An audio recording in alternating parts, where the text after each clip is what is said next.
I'll just make sure I record it. That'll be uploaded as normal onto Moodle. So I know a couple of you were having issues with Moodle. Hopefully that's been resolved over the last week. Okay, everyone has managed to sort of resolve that issue, get on, have a look at it, sort of familiarise yourself with it. Just looking at the boards Michael has done, so the previous week's work, just looking at what he's done, we're still quite early on in our learning, which is fantastic for me taking over. Okay, so plenty of time to get used to me in that regard. There's nothing too much I'll need to cover for him in regards to going over and trying to understand what he's saying and I'm saying and the differences there. Okay, there may be some slight differences in the way he taught something, the way I'll teach something. I've tried as much as possible to see what he's done, just so I can pick it up on those things.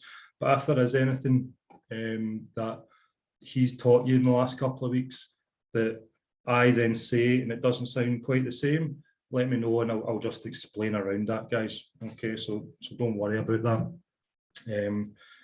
Today's plan, okay, I'll just go over, so me and you are on the same page. I'll just go over sort of the resources as well. Okay, so I'll look at Moodle just to make sure that what you understand and what I understand, we're on the same page. I'll then look at a couple other resources that I like to use, that I'll sort of be using as sort of structure behind the class.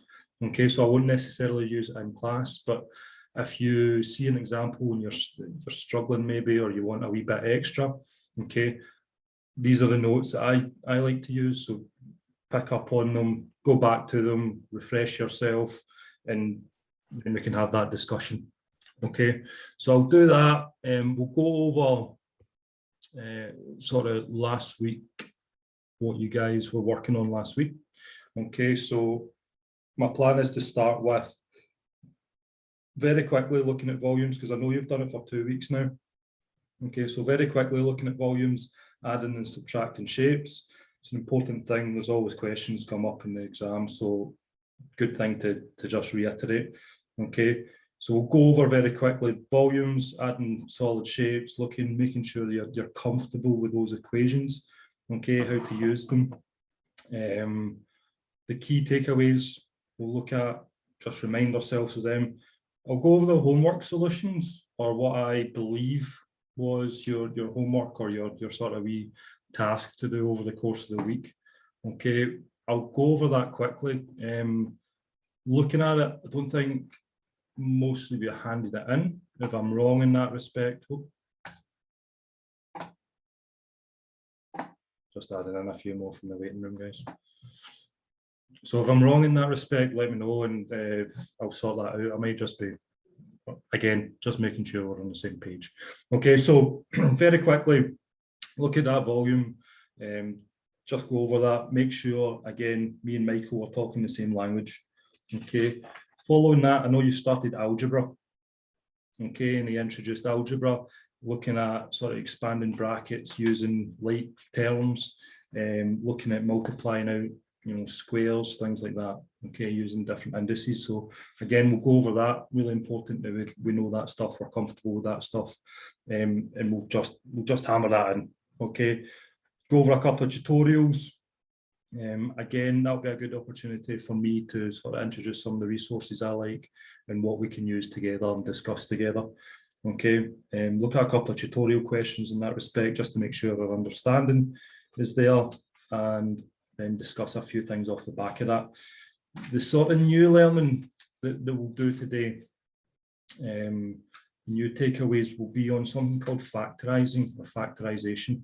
Okay, so when we were talking, or sorry, when Michael was talking about breaking up brackets, okay, it's the opposite of that.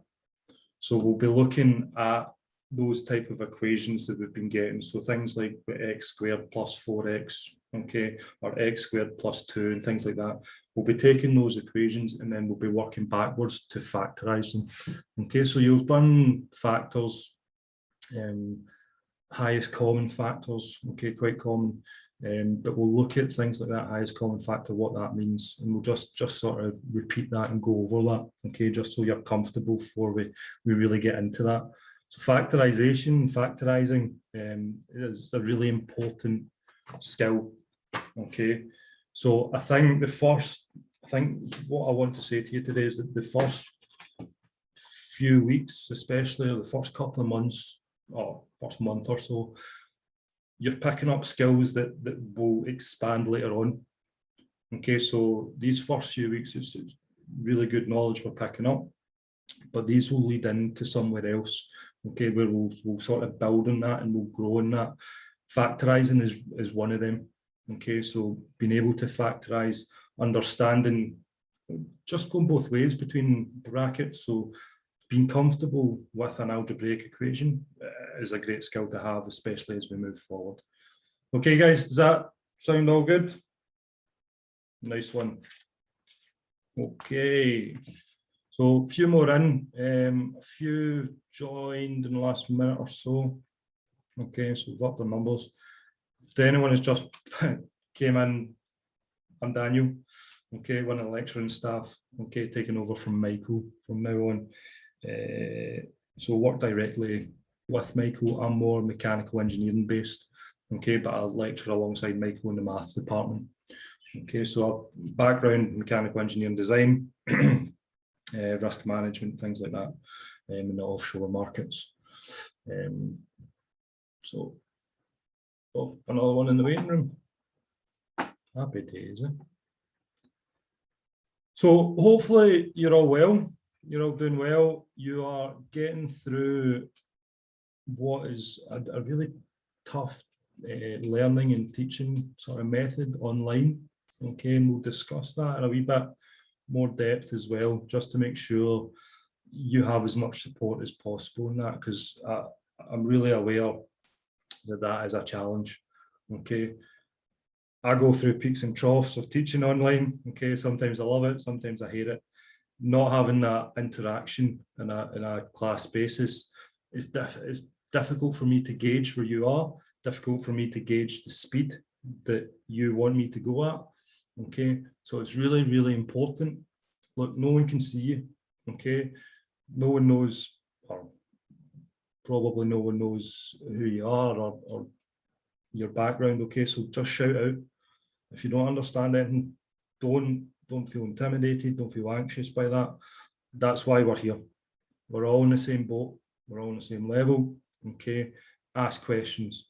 If I'm not explaining something and you don't understand it, ask questions. Please ask questions. Okay, I'll miss the social aspect of it, of communicating with you. I think that relaxed atmosphere leads to a wee bit of a better class sometimes in sort of that interaction. So hopefully this doesn't last throughout the year, and we'll see how it goes in terms of how they want to play it and things like that, and getting us in. If you guys are comfortable, college allows it, then we'll make sure that happens. But until then, we play with the hand we're given, and we make sure I'm giving you as much support and we're as comfortable as possible. Okay, so all in the same boat. Talk to me if you need me. Okay, that's what I'm paid for. Okay, so last week you were looking at volumes at the start with Michael. Okay, so you were looking at that for a couple of weeks. Lighting's not great. I've changed room.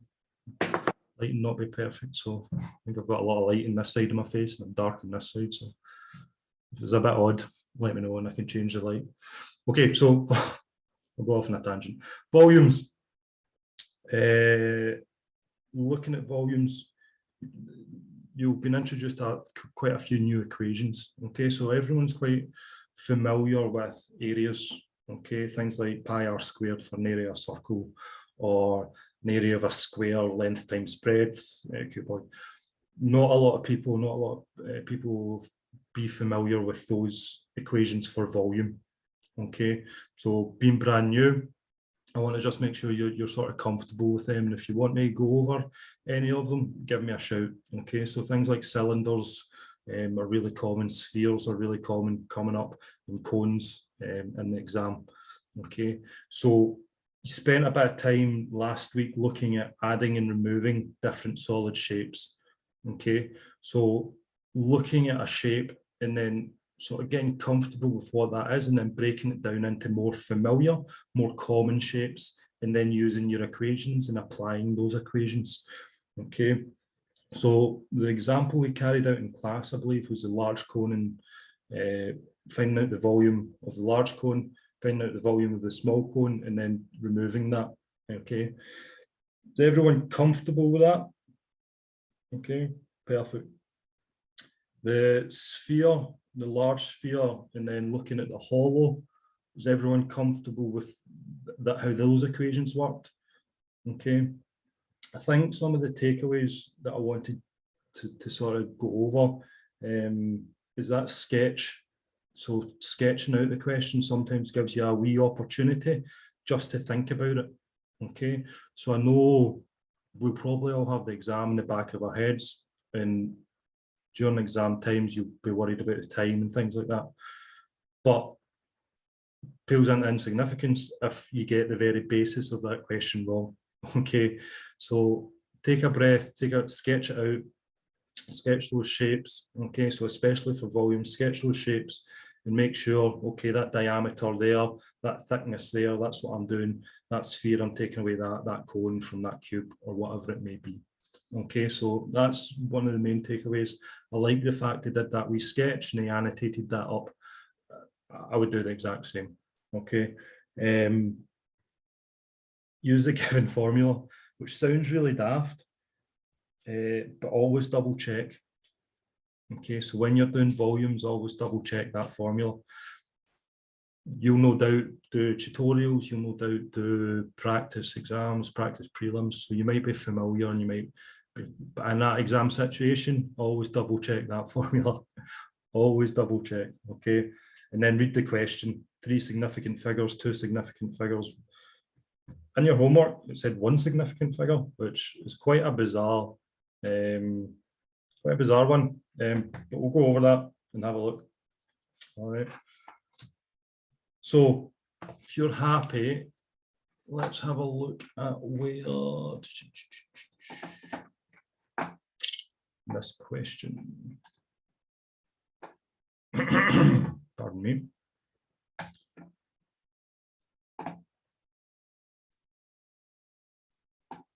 Okay, so I should be sharing my screen with what I believe the task he set last week. Is that coming up all right? Sandra, I see you nodding your head. You're my go-to. Thank you. All right, so is that familiar with everyone? Everyone seen that before? Nice one. Okay, that gives us a good start. So question 1, you should be familiar with. He went through a very, very similar one in class. Okay, those class boards are up in Moodle, so should be sort of there.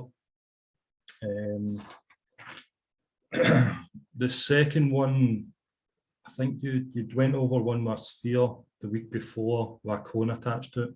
Sort of similar, but there's a wee tricky part to that, and that's just finding out what the radius is. Okay, so we'll go through both of these just to make sure we're happy. All right, so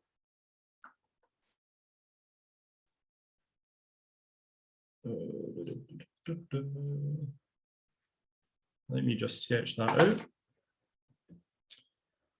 That is not the pen I need.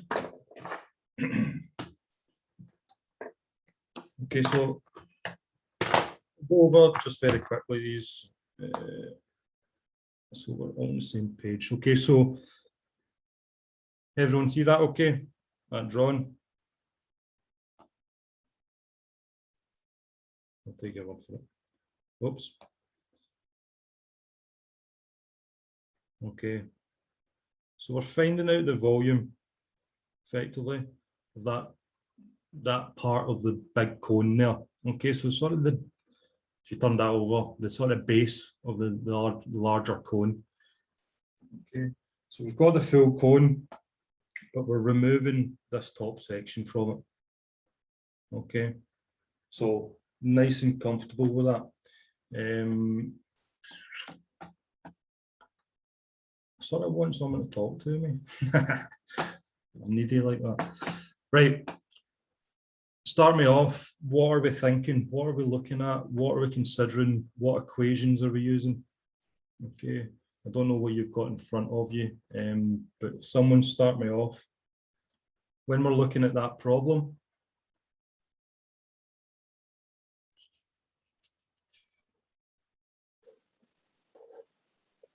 We need to do the big cone and the wee cone. Yeah, exactly that. So we're separating them. Okay, so we're taking into consideration the big cone and we're removing the small cone. Okay, so the volume that we're looking for equals the large cone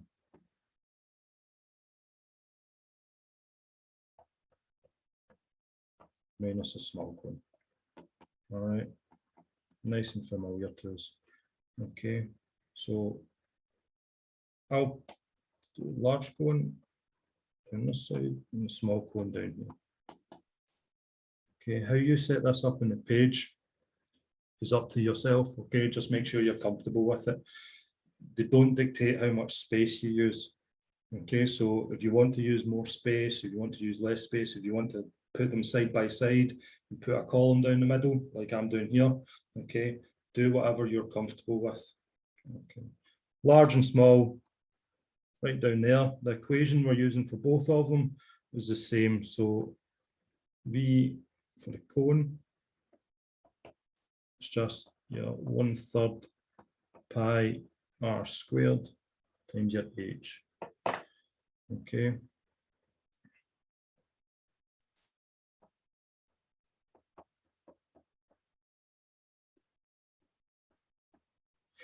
So as we work through more examples and as you become familiar in tutorials and stuff, don't get lazy. So always work through and do write like you would in an exam. Okay, so write every line and be sort of meticulous with that. Okay, identify, don't make silly mistakes and don't try and jump ahead. Okay, they don't like it. Okay, so I've not brought the radius in. Okay, so radius, we're looking for the large cone. Okay, so we're thinking half the diameter. Okay, so 16 divided by 2. So the radius we're taking for the large cone, just 16 divided by 2. Okay, so we'll just keep that separate. Okay, radius for the small cone. Okay, we're looking at that 10, and we're just dividing that by 2 as well. Okay, so we can substitute that in. Okay, so 1/3 times pi times r squared. So we've worked out r, 16 divided by 2 is 8. And then h, oops, h is the full length. Okay, it's the large cone. So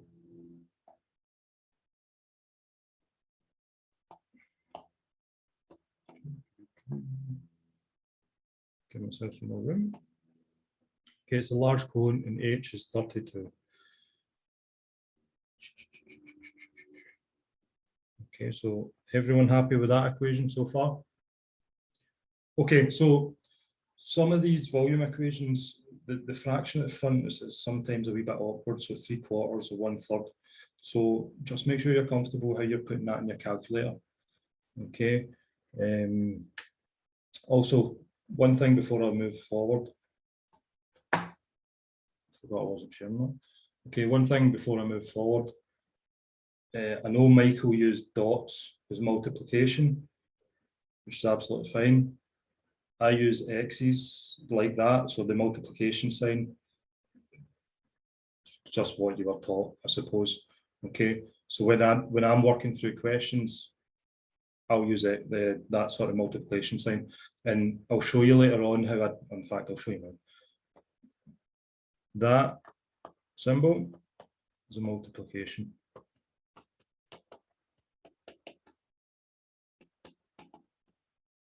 Okay, that is an algebraic letter. x. Okay, so it's curved. So when I write 4x squared plus 2x, I'll do it like that. Okay, so that's how I differentiate. Okay, my x's I use in algebra are just curved. Okay, curved in like that. So that's how the multiplication sign, straight lines. Okay, there's nothing wrong with the way he was writing it out. So I actually think it's more complicated. Okay, you might confuse it for points instead of, but each to their own type thing. In that respect, but I know one of you asked that question last week, so I will use the multiplication sign throughout. Okay, and then my algebraic x will be the wee curved one.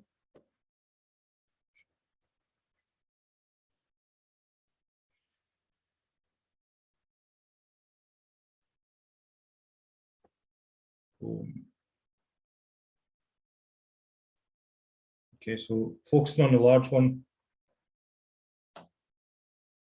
putting that into our calculator.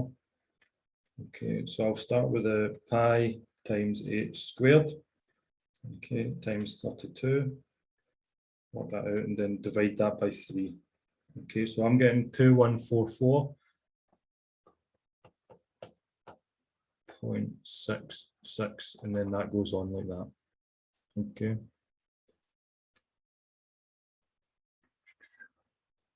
Putting the units in at this point as well. Okay, just so we have it. Centimeters cubed. Okay. So remember, volumes are always cubed. Okay, so single lengths are just the power of 1. Areas, meters squared or centimeters squared, millimeters squared. Volumes are cubed. So millimeters cubed, centimeters cubed, meters cubed. Okay. It's 21446.66 centimeters cubed. Okay. For the small cone, I'm getting 1/3 times pi times 5. So you have 10 divided by 2. That's a squared number. And then the small cone is height is 32 minus 12. Okay, so your height 32 minus 12. Okay, everyone happy where that's coming from? Okay, and that's going to be 20. Okay, working through that in your calculator. Pi times 5 squared times 20, and then divide that by 3. Okay, and I'm getting 523.599. Okay, that does go on a few more, so I'm rounding that number up. Okay, for the answer. Okay, so at this point we are taking that large number. Okay, taking the large and then just removing the small from it. Okay, so that's a sort of final step. Okay, so just working through very quickly. I can only see your laptop screen right now. Apologies, sorry. 2144.66 minus the 523.599. Okay, and I'm getting 1621.06. And remember the units. Okay, so remember the units. Now this is the question. I'll give you a wee chance to copy that down since I never had it up.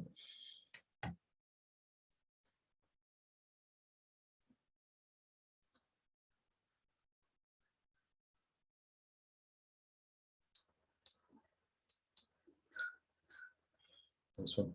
Okay, so this question is a funny one because very rarely will I ask you for one significant figure. Okay, that's a bit much rounding for my liking, but It is what it is. Okay, so giving your answer to one significant figure. Okay, so 1621.06 centimeters cubed is what I've written the answer as. What would we say that was to one significant figure? What would we say that answer was to one significant figure?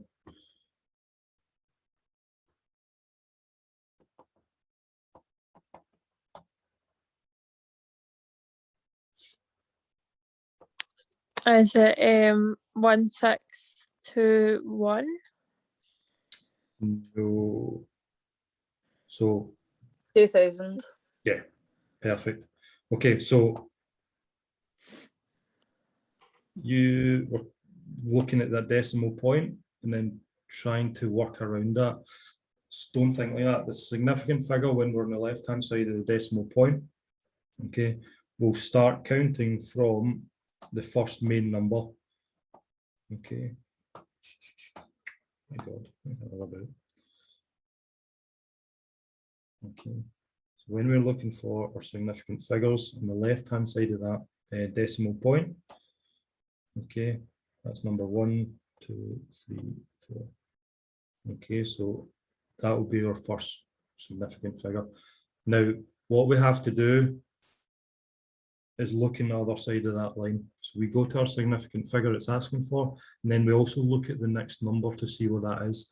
And if it's above 5, sorry, if it's 5 or above, then we round it up. Okay, if it's below 5, okay, so it's 0, 1, 2, 3, 4, then we're rounding that down. Okay, so first significant number is that 1. We look to the next number, which is 6, so we're rounding that 1 up. Okay, so it becomes 2000 centimeters cubed. All right, okay, so you always starting from the very first number, I take it then, yeah? Yeah, so if you're, That makes you're on sense. the left hand side, yeah. Yep. So if you're on the left Right, no hand side of problem. the decimal, if you've got a number above 0 on that left hand side of that decimal, you're starting at the most extreme left of that. And Right, then no problem, that's fine. Mhm. That's fine, thank you. If you're, so if you've got a, what might be confusing you, if you've got a number that starts with 0, so 0.56, for instance, your significant numbers would start here.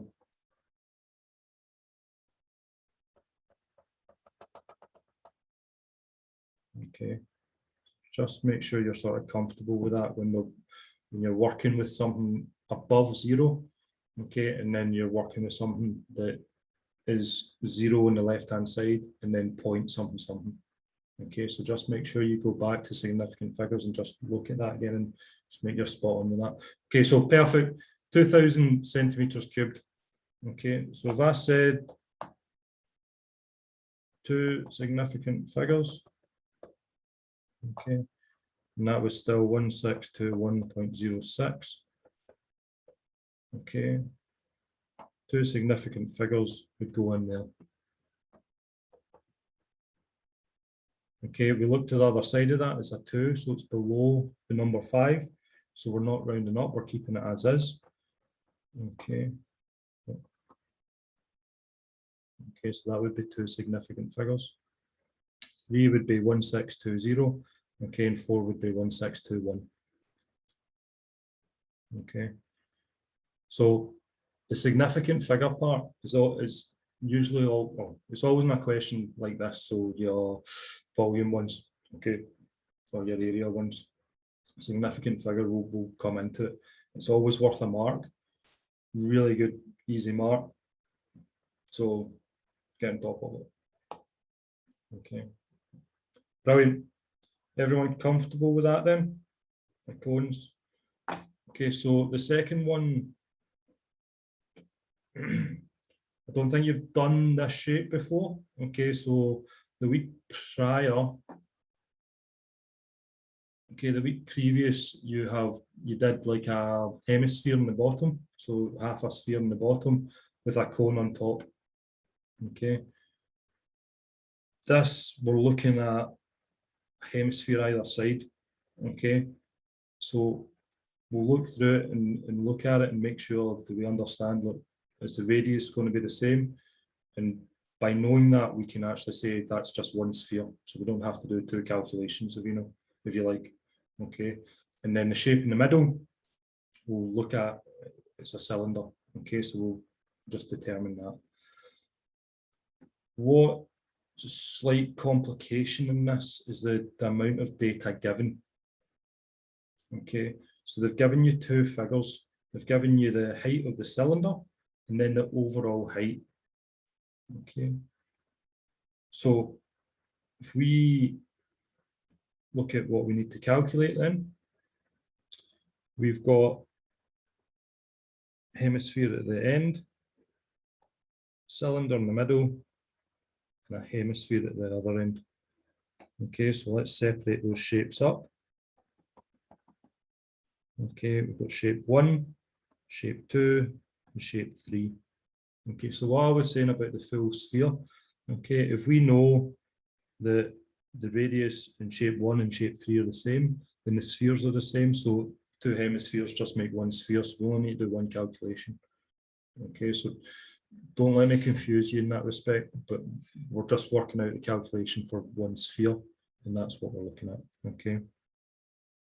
And then you've got that cylinder in the middle. Okay, the data they've given you, keep forgetting to do that, share that. Okay, the data they've given you is the length of that cylinder, which is 15 centimeters, 15 millimeters, sorry. Length of that, which is 15 millimeters.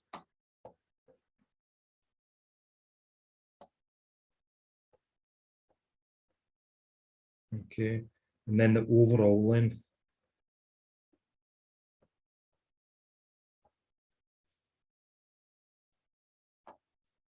Okay, so someone tell me calculation for cylinder and calculation for a sphere. Sphere. If someone can find that for me, please. Okay, so we're doing two calculations. One for cylinder, which is shape 2. Okay. Would the hemisphere be 23 take away 15? The radius? Bang on. So I'll start by writing, you're bang on by the way. So can write sphere. Okay, so 1 plus 3. Okay, is everyone comfortable with me writing that like that? So a full sphere is shapes 1 plus 3. Okay, so the formula for a sphere, the volume, okay, is 4/3 pi r cubed. Okay, so be careful with this symbol. Okay, so now we start looking at each part of that. Okay, so we're looking to find out the volume. 4/3 doesn't change. Pi doesn't change, that's a constant. So we're looking to see what r is. Okay, so that's a sort of unknown with the data given. So we need to do something with that data to sort of find r. Okay, and you were bang on. You're looking at the 23 and you're taking away 15. Okay, so 23 minus 15 gives us 8. What have I found there?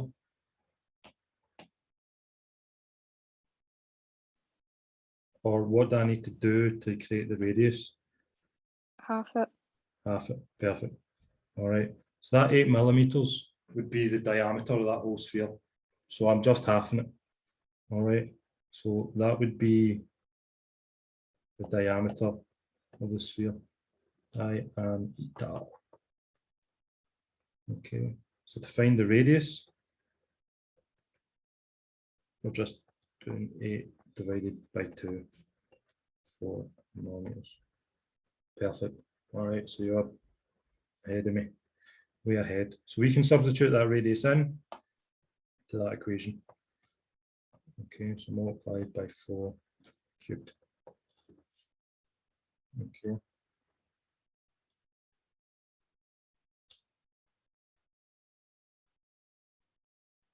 Putting that into our calculator. Okay, shift to get pi, multiplied by 4 and cubed. Everyone comfortable where the cube button is? Okay, so for my calculator, it's shift and pressing the x squared button. Okay, and that will give me the cubed. Okay, some calculators might not do that and they'll just have like an x with a wee square, a blank square beside it. So if you use that and put in the number 3, okay, and you'll get cubed. Okay, if you're uncertain with that, let me know. Okay, putting that in. Okay.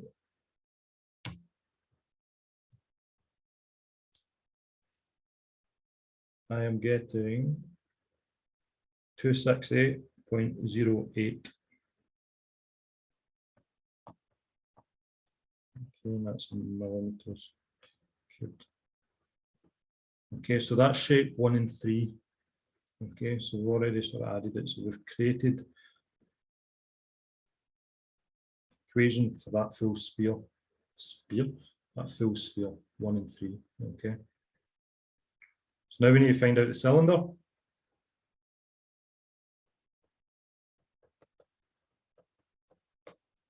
Okay, so volume of a cylinder, it's just your area times your height. Area speaking about is the cross-sectional area. Okay, so the area of the top surface. Okay, and that area for a circle is pi r squared. And then you're multiplying that by h. Okay. Pi multiplied by r squared. So r, again, it's not given, but we've worked out r for this, the 2 hemispheres, haven't we? Okay. If you think about it, if you look at it, the r for the hemispheres is going to be the same for the r for that surface. Okay, does everyone see that? Okay. Comfortable with that? Okay, so the r we're using for that cylinder is just 4 as well. Height we're given is just that 15. Okay, so they give you that in the question. Pi r squared times 15, and I am getting 753.98 millimeters cubed.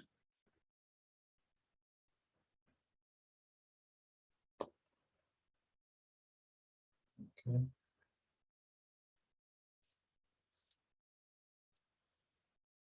So the total area, total volume, apologies.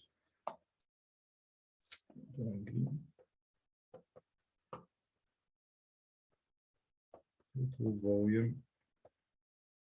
Okay, it's going to be your shape 1 and 3 and your shape 2. Okay, so that's your full sphere and your cylinder. So it's your 268 plus 753.98.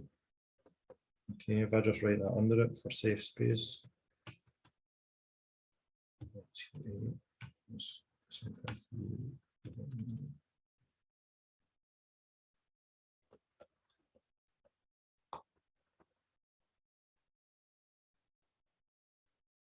That's millimeters cubed. Let's go back to the question. Okay, and just make sure it's asking for significant figures or anything along those lines. Okay, so put that down. Pardon me.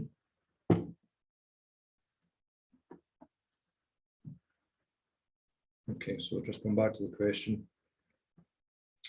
Just reading the question, just double quick checking. Capsule, cylinder, hemispheres at the end, blah, blah, blah, blah. Calculate the volume, 4 marks. Okay, there's nothing there that asks you to do to anything significant figures. There's nothing there that asks you to do to a certain amount of decimal points or places or any type of format. Okay, so the number that we've put there, 102.06. I'm happy leaving it like that. could round it up, maybe tidy it up a wee bit. Just do 1022. Okay, because it's not asking you to how deep, how accurate it needs to be. Okay, so that's just tidied up a wee bit. Just putting it like that. Obviously that looks a lot worse. Okay, so I'm going to leave volumes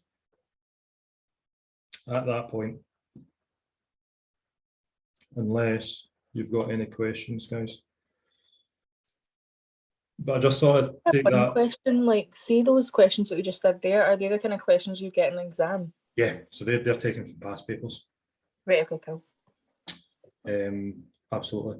So there's sometimes a second part to it that gives you a secondary volume, but the same shape, and asks you to sort of work backwards to find out what the radius of the capsule would be or something along those lines. Okay, that involves transposing. It's called transposing, but effectively swapping around the letters in the formula. Okay, we cover that separately, so we will revisit this in a month or so time when we do the sort of transposition of equations. Okay, so transposition of formulas it's called, and it's just moving things around. So instead of being given the radius, you get given the volume and you need to work out the radius. Okay, but we'll look at that, so don't worry about that at this point, but there's sometimes an additional part to it. That's not the entire question. Okay. But yeah, these always come up, and in the main, as long as you just take a breath, look at it, makes sense. Okay, there's nothing to worry about. There's nothing really to trick you. Okay, even when they're removing sort of volumes from a bigger volume. Okay, one of the past papers is a cube with a cone out removed from the center of it. Okay, effectively, I think they're creating a cube vase or something. I can't remember the question, but that's about as complicated as it really comes. Okay, and yeah, we'll revisit this when we look at that transposition of formula. All right. Takeaways, absolute takeaways from this. Okay. The annotator sketch is sometimes really worthwhile if it's a more complex shape, just to get it in your head, just to give you a wee bit more thinking time. Use the given formula, double check the given formula. Remember you are given these formula, okay? You don't have to remember them. Okay, you're given them in an exam, front page of the exam. Okay, and read the question. Does it ask for significant figures? Okay, does it give you the radius or the diameter? Do you need to work that out? Does it not give you either and you need to determine it from the data given? Okay, so don't immediately look at that and go, oh, I've not got everything I need, I can't do it, and then move on. Tear that apart a wee bit and just think about it. Breathe a little, put the hemispheres together, or separate the shapes and think about it. Just do another wee sketch in your mind and it'll become apparent. Okay, sometimes it just clicks and it just looks better. All right, so that's sort of me. I'll leave volume from that point. Again, if you do any past paper questions on your own, or you look at any other resource and you come up against something that you see and you're like, oh, I don't know what that is, don't think because we've moved on to another subject that I won't answer that question. Okay, the fact that you're doing stuff on your own is highly suggested. All right, so I'm not going to knock you back if you ask me a question. All right, I don't care where you get your resource. I don't care where you get your questions. Just come to me if you're stuck right. Okay, so I wanted just to take a second at this point just to look at some of the resources before we go into sort of algebra and algebraic expressions, just to show you where I like to structure my class from, and then where I advise you sort of look for different things.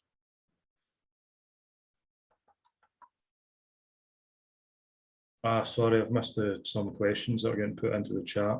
Sorry guys, I wasn't keeping up with that. Is it cubed for all volume or only some? So I've answered that, Faye. So I'm just reading some of the stuff in the chat, guys. So if you're wondering where I'm getting this from. So I've answered that. So is it cubed for all volumes? Yes. Okay.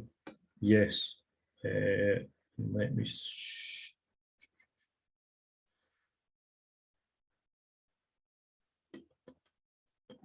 Okay. So if I drew a line like that, okay, that's only got sort of one dimension. So I would use, to describe that line, the units I would use for that would be millimeters, centimeters, or meters. Okay, so effectively it's only to 1 power. If I had a volume, oh sorry, not a volume. If I had an area, okay, so an area like a square, so just a flat 2D square. Okay, the way I work that out would be I would multiply the length times the breadth, or the height times the width, whatever you want to say. Okay, so that'd be length times breadth. Okay, that answer would give me the units of millimeters squared, centimeters squared, meters squared. Okay, so if it's a 2D shape, it's to the 2nd power. Okay, if it's a 3D shape,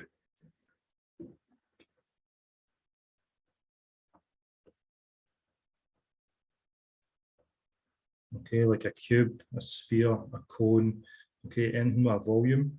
Okay, the way I would figure that out is you're finding the top or the bottom, so the length times the breadth.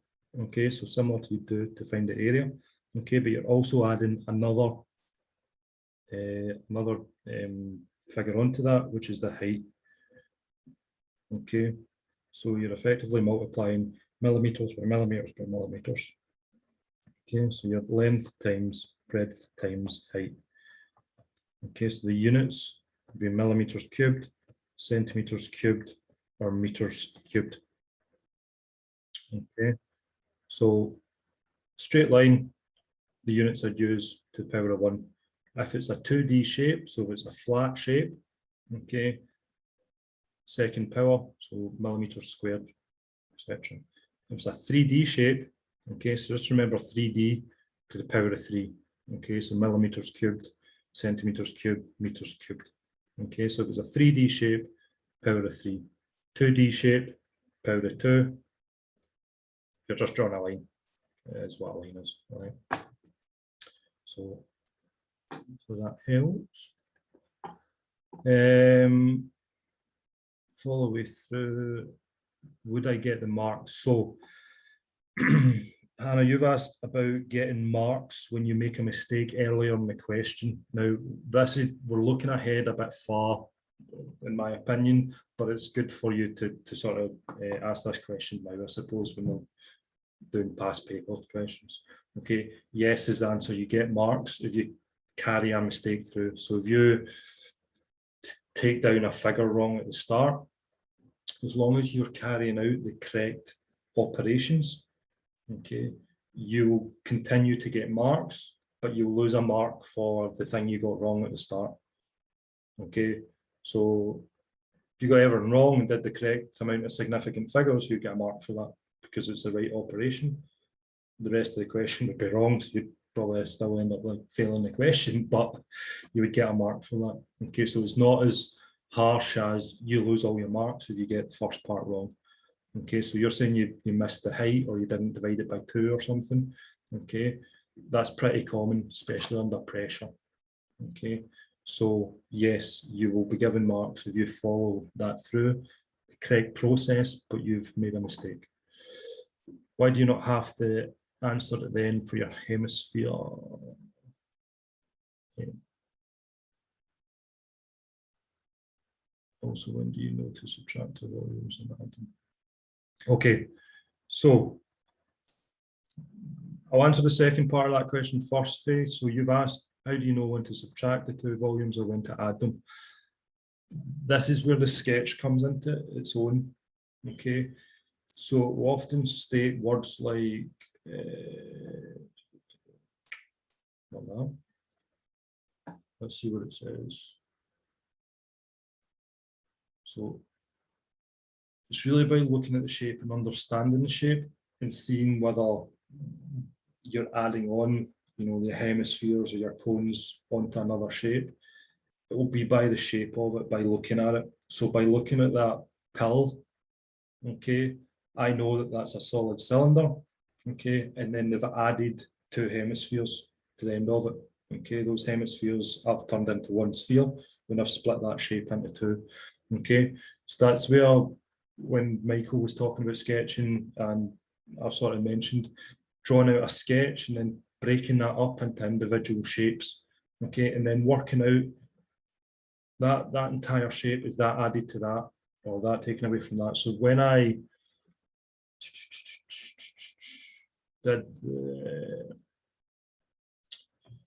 did, so I sketched it out very poorly, okay, admittedly.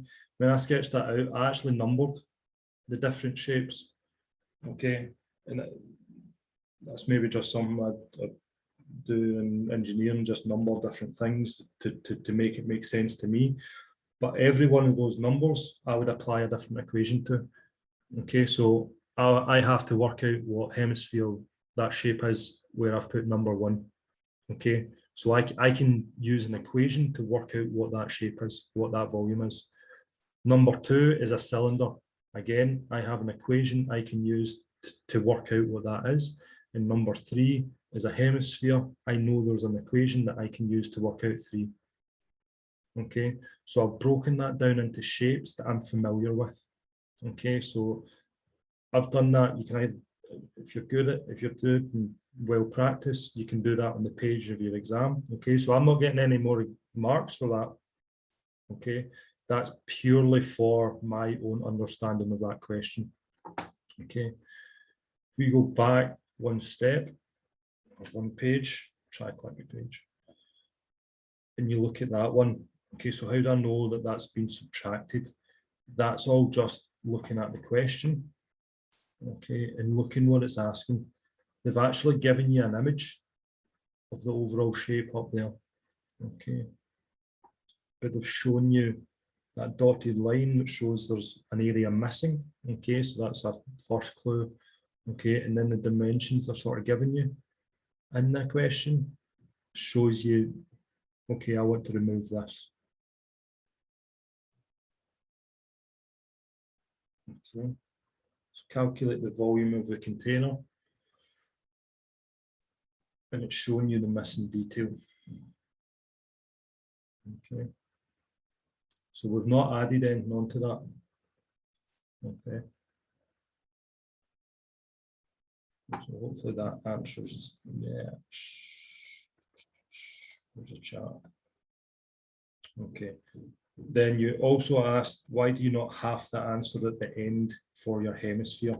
Okay, so good question. So danger of drawing some weird shapes here, but we'll go with it. Okay, so I've got that shape, which is cylinder with 2 hemispheres on it. Okay, you're absolutely right. The previous question you'd done 2 weeks ago, I think, for homework, was a hemisphere with a cone added to it.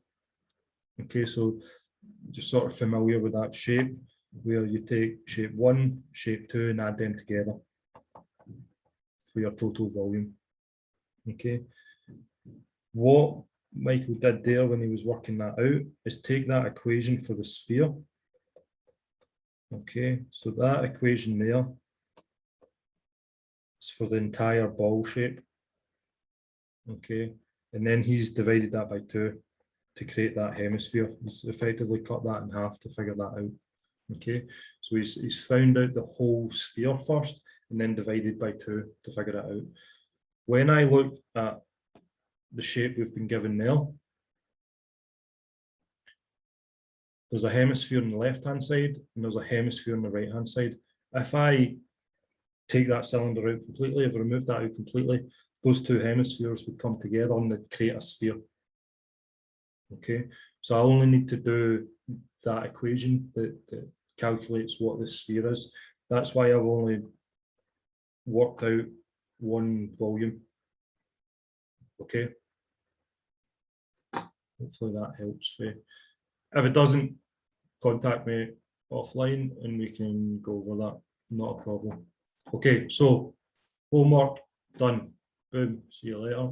Bye-bye. Bye-bye. Bye-bye.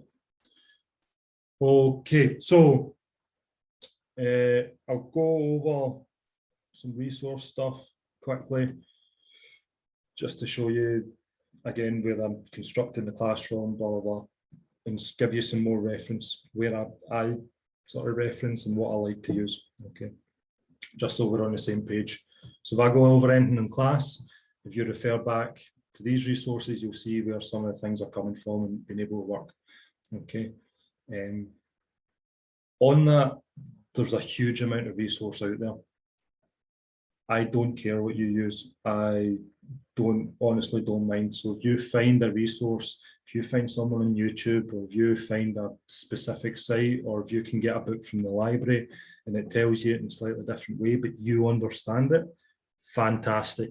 If you understand it and you can do it, then that works for you. You pass the exam. I win, you win, everyone wins.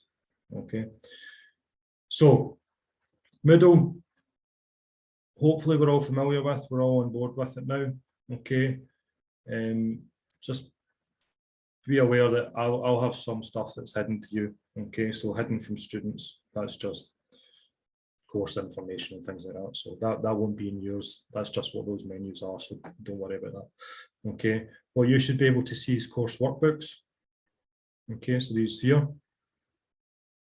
Okay, there's some additional sort of presentations and stuff.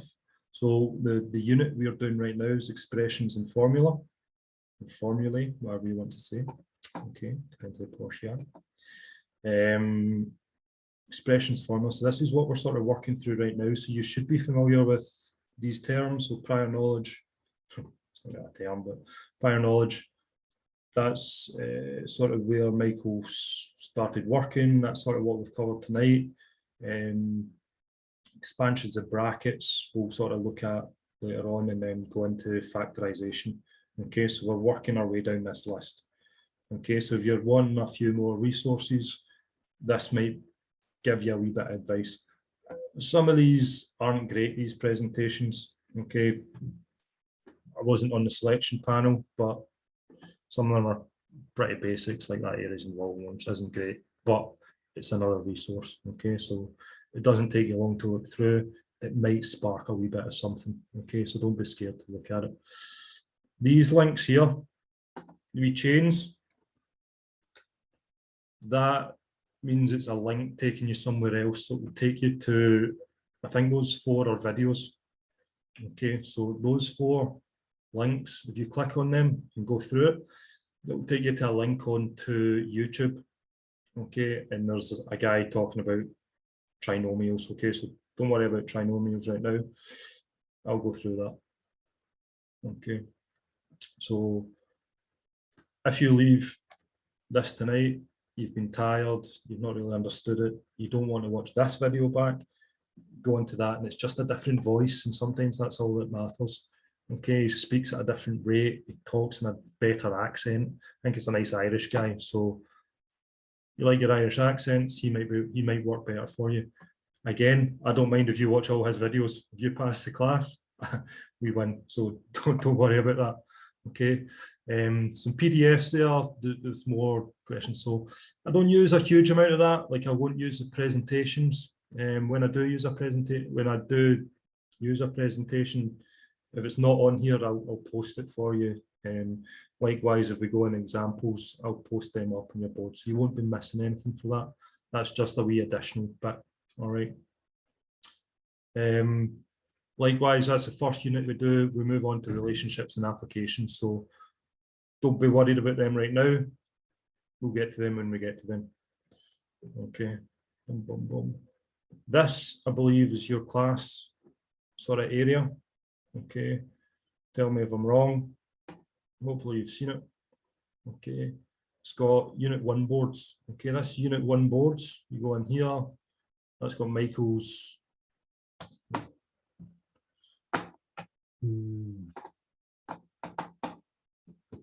Oh, brilliant. It's gone right there.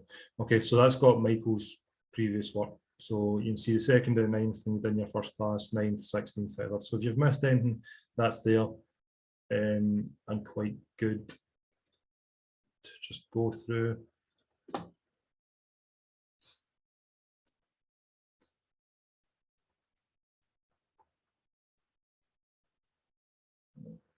Ignore all that. That's just other classes. Bum, bum, bum. So yeah, so Michael's stuff. What that is, that was just your old link, so ignore that completely. Unit 1 boards, and then Unit 1 class recordings. So I will put my recordings in here as well. Okay, so they're all in the same place. So I'll just take over his board. Okay, we'll just make sure I can transfer my PDFs onto this, but it shouldn't be an issue. Okay, that's my problem to solve.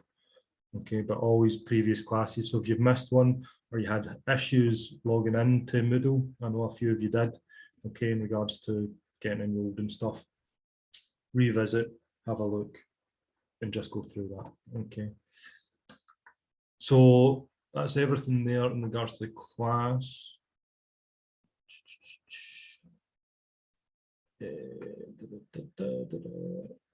Nothing there that you've not been introduced to, is there? No. Okay, so uploading to Moodle and Office Lens is a good one just to read. I know a lot of you have done that already, so uploaded. So I know your first week or so 2 weeks ago, the wee task that we given out was quite well received. I think 80–90% handback turn in was that, so that was quite good. If you're still unsure, there's information there. If you're still unsure, contact me, we can go through it. It's not a problem. Okay. So that's on Moodle. Okay. On Moodle, there's these course workbooks. Okay, and there's two that I like to use. Okay, and it's this dynamic national 5 notes. Okay, that's PDF here. Okay, and then these packs here. In that 5 pack 1, unit EF, that's unit expressions and formula. Okay. I think Michael did use that. I remember seeing page 10 or something when he was pulling some of his tutorial questions together. That's where I think his tutorial questions come from. That will be where I will pull some examples and tutorial questions come from. Okay, it's quite a good thing to refer to. Okay, so if we just look at that now, okay, so if you're not familiar with it,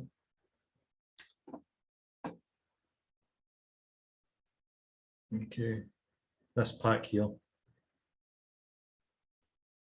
Okay, all this is just tutorial questions off the back of what we've been doing tonight, and it should follow a sort of structure. You should be sort of clear to you. Okay.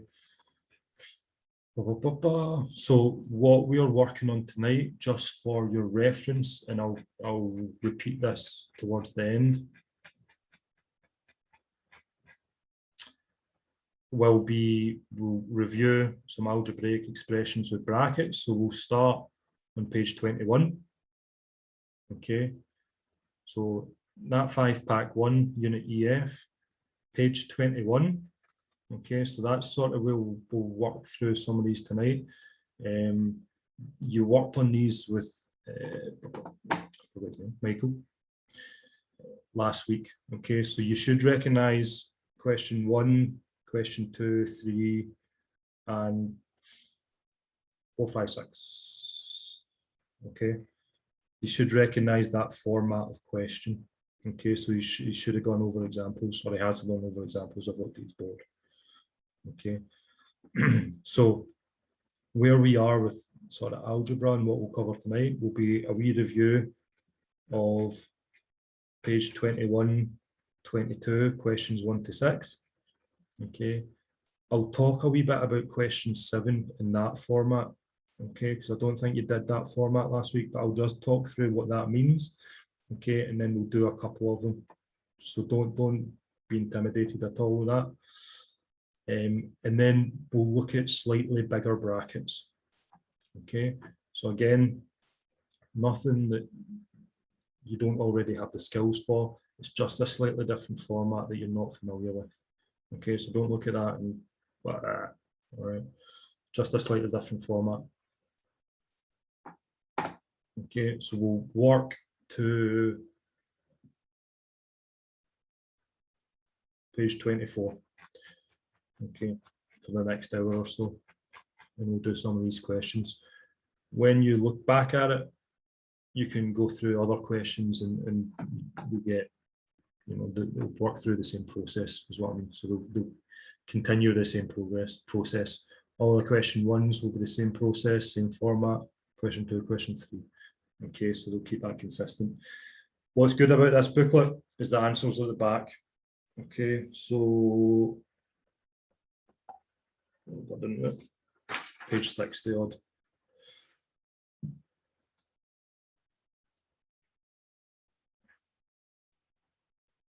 Okay, so the answers for those questions on page 21 are on page 64. Okay, so answers on page 64. Okay, so if you do work through any yourself, just to double check, the answer's at the back. Okay, I'll tell you right now, there's some mistakes in there, but I'll keep you on your toes. If you see it, it looks like a mistake, and you're questioning it, again, don't cause any anxiety, come straight, go, is that right? I'll either change it or advance. Okay, so don't worry about that too much. Okay, so what did I say there? Page 21 to 24 is your brackets. Answers for that's on page 64 and 65. Okay, so that's one resource I'll use for tutorial questions. Okay, you've got your own copy in off of Moodle. Okay, so Unit 1, Unit EF. The other one I spoke about there was this dynamic national 5 notes. I like these just for the way it's set up. Okay, some people don't. Just there's parts of in fact it will happen in the factorization bit where just the way they lay it out is a wee bit different, but I like that sort of layout. Some people don't, and this is what using different resources, whatever you're comfortable with, because the resources, some do it a different way. So if you don't understand a certain way, if you go to another resource, it might tell you a slightly different way or use slightly different description, and it will click. Okay, and then it will make sense. So don't look at just one resource. All right. If you don't understand one resource, look at another. Okay, but dynamic notes is this booklet here. Okay, this booklet here. So if you click on that link, it'll take you through. Again, this is structured in a sort of familiar way for us. What we are working on, what you started last week with Michael, and what we will work on tonight is from page 21. Okay, so your brackets again, so your single brackets. Okay, that will give you some more explanation, you might lay it out a wee bit better, things like that. Okay, so have a wee read through that. You'll see I'll structure my class, so I'll do the example of 1 bracket, 2 brackets, double brackets, and then we're working on common factors later on. Okay, so it's step by step, go through it, and it should follow pretty well the structure of my class. So I'll start every class and just say, from dynamic notes, we'll be starting at page 21 in this case. Okay, and we'll go to page 22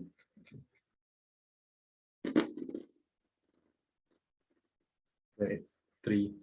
Okay, so 21 to 23 we'll work on tonight. Okay, that refers to page 23 to 27 on the booklet, the question booklet. Okay, so I'll start every class with that, and that will just give you that wee reference, and it will allow you to follow that through. Okay, another one that I like, okay, and I wouldn't necessarily use it in class, but it's a good wee one to fall back on, is BBC Bitesize. BBC Bitesize is a really good resource. All right, so really easy to use, really user friendly, I find.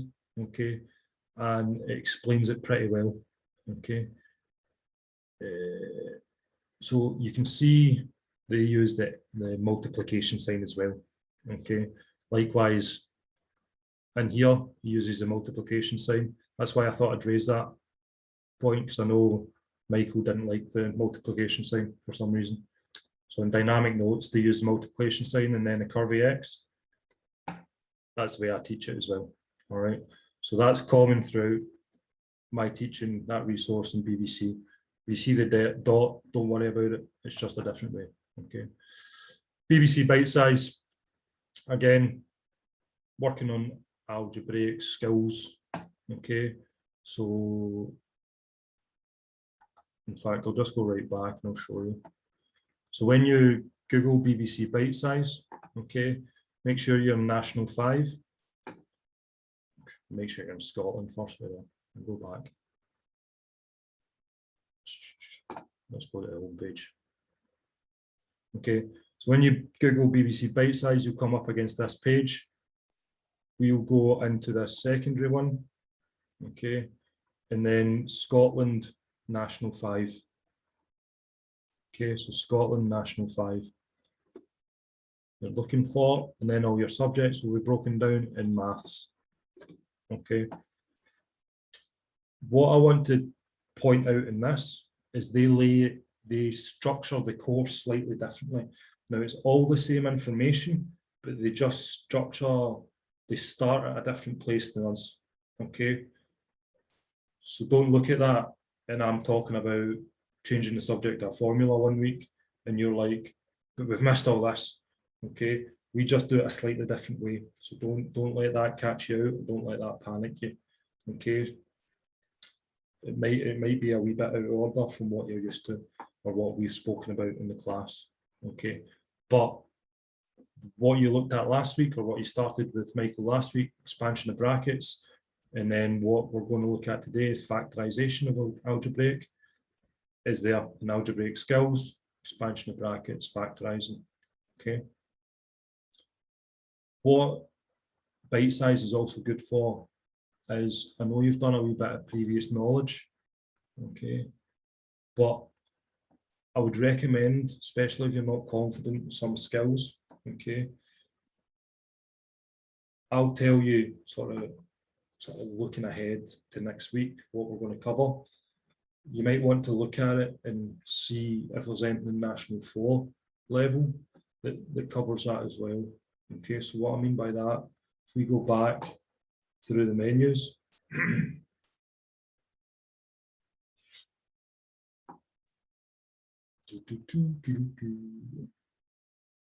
don't click in the Gaelic one if you don't speak Gaelic, it's really confusing. If you go into National 4 and you go into math, okay, that's just one step prior. Okay, so it should, if you go into algebra there, okay, and oh, it doesn't actually give you a learning guide. Terrible example. What's that got? Right, so National 4 algebra skills. So just in the revision, and it just breaks it down a wee bit better. Okay, so I might talk and not jump over bits, but I might miss something out that you think, what does he mean he's missed a step? Okay, this might be where you get it. So this could be a good resource for you to sort of look at. And looking at it straight away, that's sort of where Michael started, is when he introduced algebra last week, when he sort of broke down the first brackets. Okay, 5 times 3, 5 times 5, so we're breaking that bracket up. Okay. That might give you a wee insight. Okay. It'd be good if you were able to look a week ahead type thing, and sort of come with that knowledge. Okay. Sometimes that's not possible, I get it. Okay. But if you can, then fantastic. Okay. Just have a scan through that. What I like about it is really quick. All right. So it talks about it. You can answer some questions if you want. If you don't want to answer questions, skip on. Okay. BODMAS, I think Michael talked about BIDMAS, but it's the same thing. All right. Okay, and then we're getting away from what we're looking at. Okay, so that's just National 4. So don't be scared to use National 4. Okay. Don't be worried about it or think, oh, I'm falling behind or anything. It's a really good resource. Use it. All right, so that's sort of bite-sized. So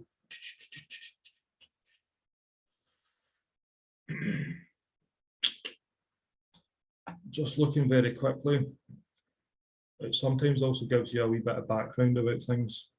That's in KS3, but it gives you a wee bit of background. So it gives a wee bit of another explanation to algebra, okay, and why we use letters in algebra and things like that, where it's used. Okay, so read that in your own time. It might make a wee bit more sense. Okay. So don't be scared to click around. It's pretty user friendly. You can always get back to it. Save it in your favourites. It's a nice one to have. All right. At 5. We'll take a break in a wee second, guys. I'll just finish this off and then we'll start looking at algebra. Get you to work on some questions.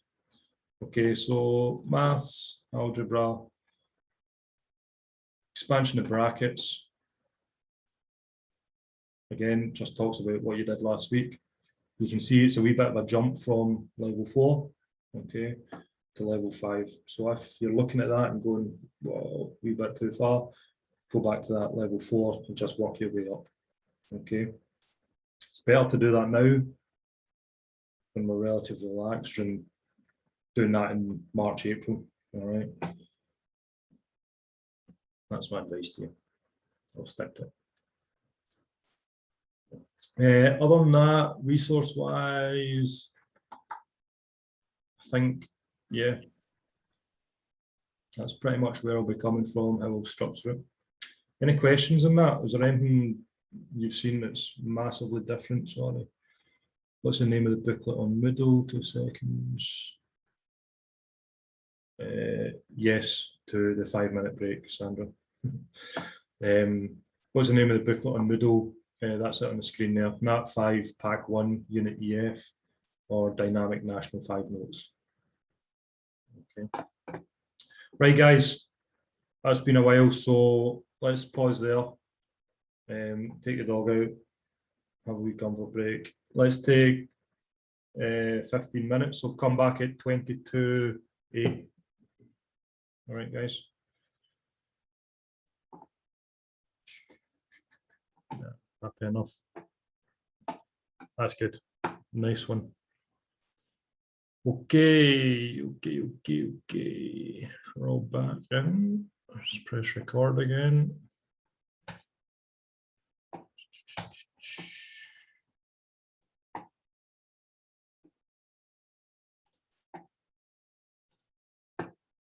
This one.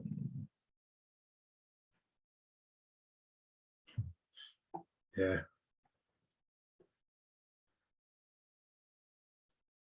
That's a common one, Sandra.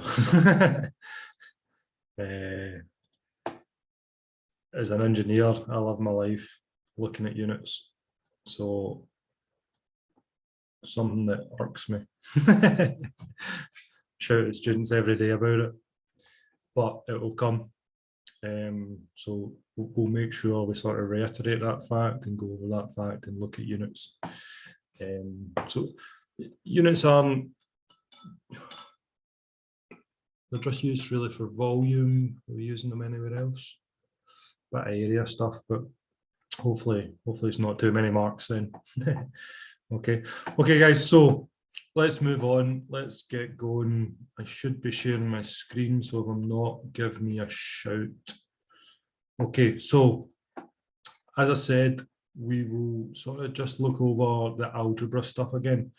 Okay, so as I sort of mentioned earlier, the first couple of weeks, the first month or so, the what you're learning is sort of foundation knowledge to allow us to build on something.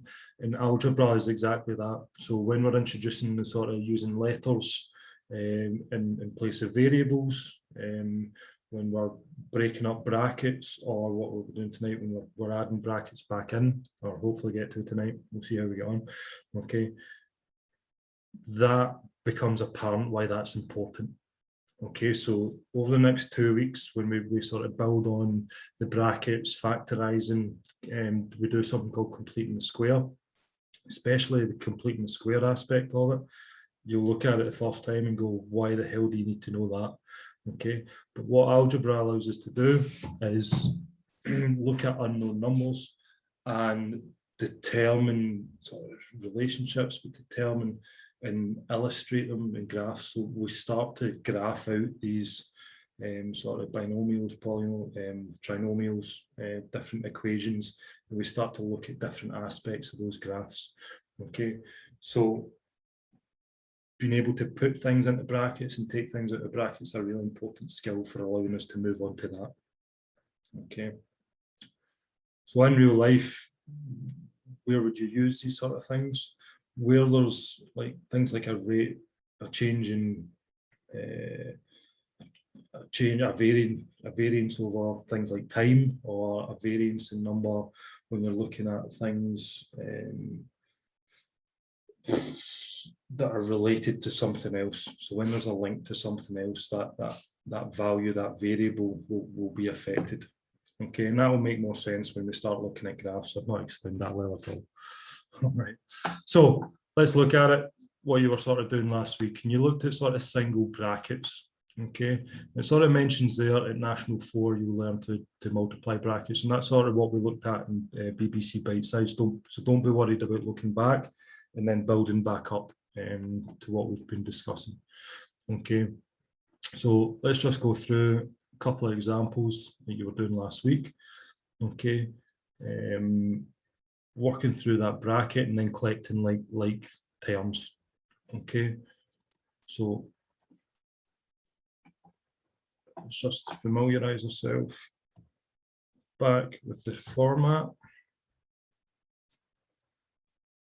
Okay, do a couple of examples. In regards to single brackets, so you've got a number outside the bracket. Okay, and then you've got an equation like that. So we'll just start with one and then we'll work from there. Okay, so that number now outside the bracket just becomes a multiple. Okay, so we're saying there's two lots of that bracket. Okay, so that's all we're saying. So we're doing 2 multiplied by 3x, and then we're just doing 2 multiplied by that 5. Okay, so 2 multiplied by 3x plus 2 multiplied by 5. Everyone okay with that format? So that's what I mean when I'll use the multiplication symbol. Okay, and then when I use that x, so multiplication symbol, and then that x is the curved version. Okay, give me 2 seconds, guys. My dog's just trying to get in the room.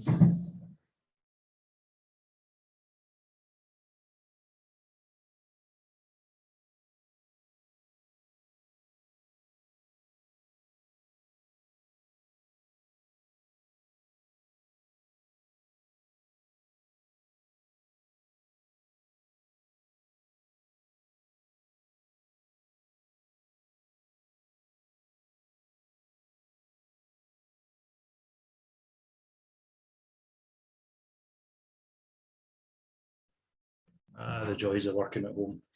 Okay, so 2 multiplied by 3x, and then you're doing 2 multiplied by 5, and then you're bringing those together. Okay, so you're left with 6x plus 10. Okay, nice and simple, just breaking that bracket up. Okay, so We can add more elements to that, okay, but it's the same process. So if we had 2 times 3x plus 5, we added something else to that, so 4, 2x minus 1. Okay, it's the same process, but we're just doing it twice. So we're treating each bracket separately. Okay, so just be careful that that 2 doesn't come over here for any reason. Okay, so we're doing the same, 2 times 3x, 2 times 5. Okay, then we're treating this one absolutely separately. First thing you want to be careful with, remember, always look at the symbol in front of the number. Okay, so positive symbol, absolutely fine. 4 times 2x, 4 times negative 1. Okay. Writing that out. Plus 4 times 2x plus 4 times negative 1. Okay, is everyone comfortable with what I did there with the 4 times negative 1? Put that in the wee bracket just because it's a negative. Okay, so that's just 6x plus 10. See, the problem with doing x's like this sometimes is I write them out pretty badly. Okay. Okay, 6x plus 10 plus 8x. I'll blame the pen. Oh. And that's negative 4.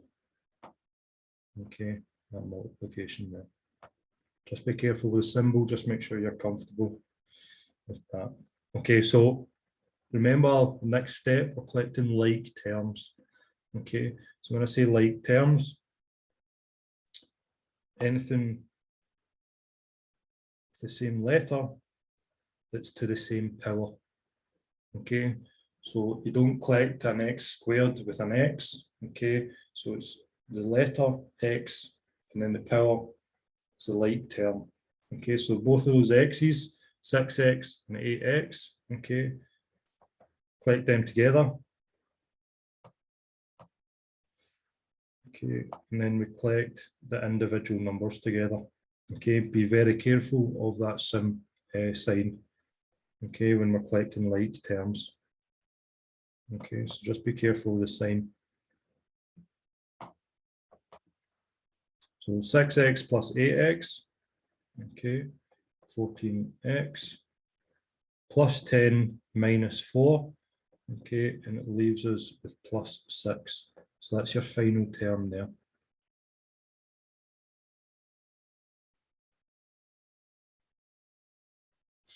Okay, that's your final term there. Everyone comfortable with that in regards to collecting like terms? Super. Okay, so slightly different. Okay, when we have a number in front of the bracket, sorry, that's a number in front of the bracket. Slightly different when we do a letter in front of the bracket.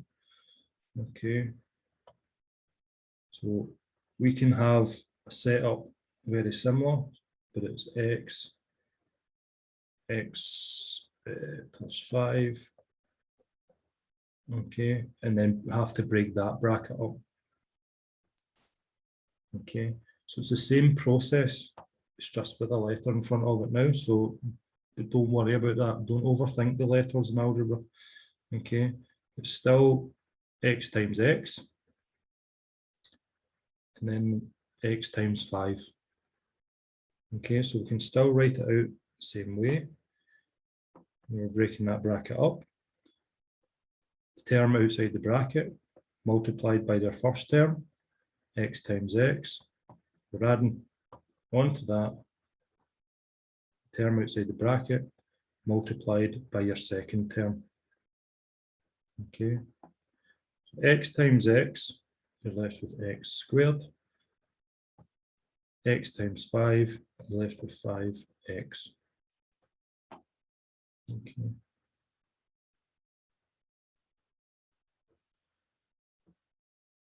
I know I touched on it last week, but sometimes it's difficult to understand when we multiply x's, x squared, x cubed, okay, together, and how that sort of comes about and comes together. Okay, so if we think about what x is, okay, that's actually x to the power of 1. Okay, but we don't write the 1 when we write the x. Okay, when we do a squared number, we write x squared. A cubed number, we do x cubed. Okay, so you don't have to copy this down, just a wee bit of information. When we multiply these types of letters with a power, okay, with another, okay, there's a rule, and it's called the rule of indices, okay, that those two numbers are just added together. Okay, so that multiplication, x squared times x cubed, would leave you with x to the power of 5. Okay, so it's the same when we do x times x, and that's why you're left with x squared. That x times x is just x to the power of 1, x to the power of 1. Okay, so you're just doing x 1 plus 1 effectively. Okay, so that's called the rule of indices. Okay, so if we do another example of that, nope. We have to do another example of that. We have to do x times x squared. Okay, that x on its own. So when you see an x on its own, what that really is x to the power of 1. Okay, so there's only one of them. Okay, x to the power of 1 times x to the power of 2. That's x, and then you add the indices together. Okay, if we were to do x squared times x squared, x 2 plus 2, x to the power of 4. Okay, so when you're multiplying the same letter, that's where that number at the top, that's where the power comes from. Okay, rule of indus. Okay, so we do that in a wee bit more depth at a later point, but you should have hopefully seen that before. Yes. Okay, so hopefully you're happy with that. Okay, so that's where that comes from. Okay, so if we looks like it doesn't have to be the letter x. Okay, it doesn't have to be on its own either. Okay, so we could say have the equation 2a 3a plus 4b. Okay, all those letters are just variables, the same as what x was. Okay, so they vary relative to another thing. Okay, that's all that means. Okay, so we're going through the same process. Okay, first term, last term. Okay, so we're breaking that up. 2a multiplied by 3a plus 2a multiplied by 4b. Okay, the number in front of the letter that multiplies in the normal fashion. Okay, so that 2 times 3 becomes 6. The letters, okay, because the rule we just spoke about becomes squared. Okay, so the number in front of the letter you treat in the normal fashion, so it's just a multiplication. The letters, okay, you have to look at what the power is. Okay, so if it's a or a squared or a cubed, okay, and take that into consideration. Second part, again, the numbers you just treat normally, becomes a and B multiplied together, and it's just AB. Okay. That's all you're doing there. Okay. So if you do 3c squared, no, not c squared, 3c times 2c squared plus B. Okay.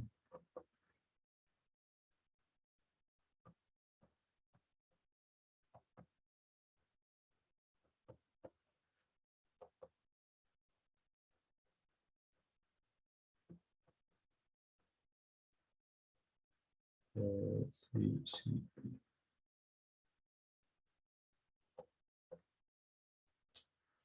Okay.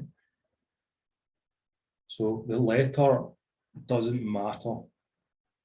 Okay, you treat it in the same fashion. All the letter in algebra is just a variable. Okay. So when you look for expand the brackets, that's what you're looking to do. So you're just multiplying that out. Okay, so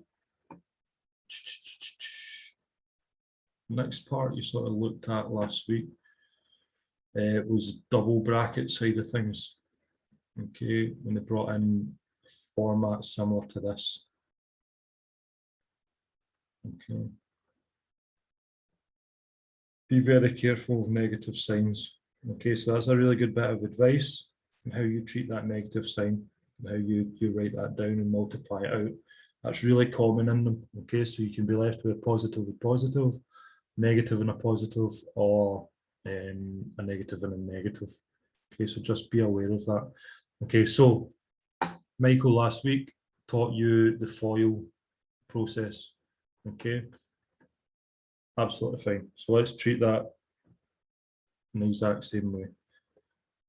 X minus 7, X minus 9. Okay, and we're going to follow that FOIL process. Okay, so all remember that is, it's just the first outside, inside, last. And that just refers to the terms that you see. Okay, so remember you're treating those terms individually. Okay, so you're taking that first bracket, that left-hand side bracket, you're taking that X, okay, and you're multiplying the other bracket, the individual terms of that other bracket.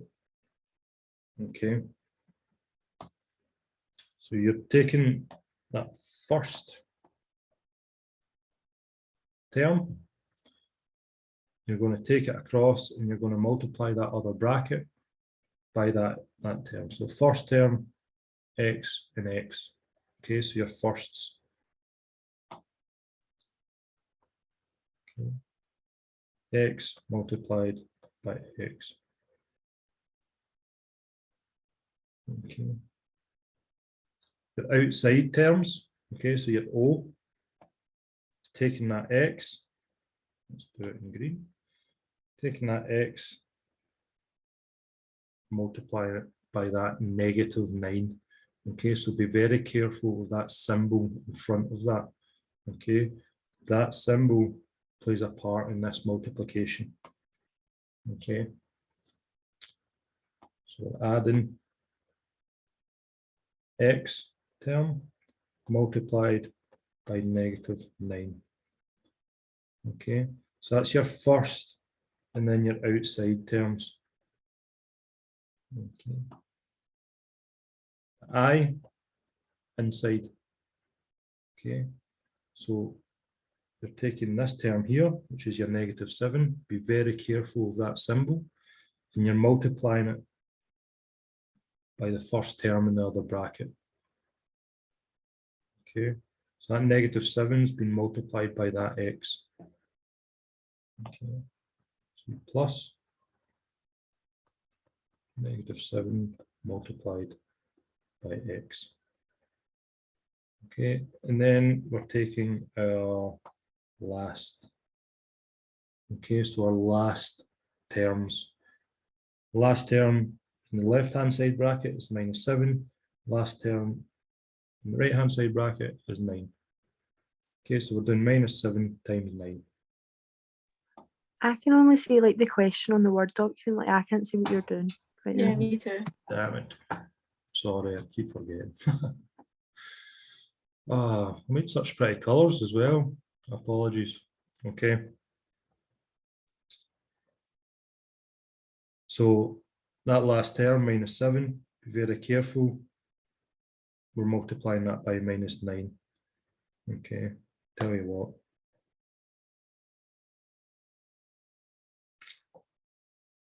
Let's start up again. So we're all on the same page. Okay.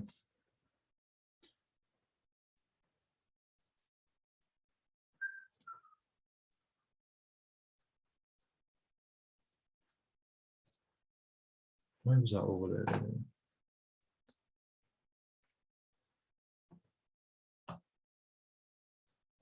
Okay, so x -7, x -9. We're going to follow FOIL. Okay, so we're going to go first. Outside terms. Inside. And last. Okay. Okay. First term in the left-hand bracket, first term in the right-hand bracket, x times x. Okay, we're adding on outside. Okay, so outside we've got x and -9. Be very careful with that symbol.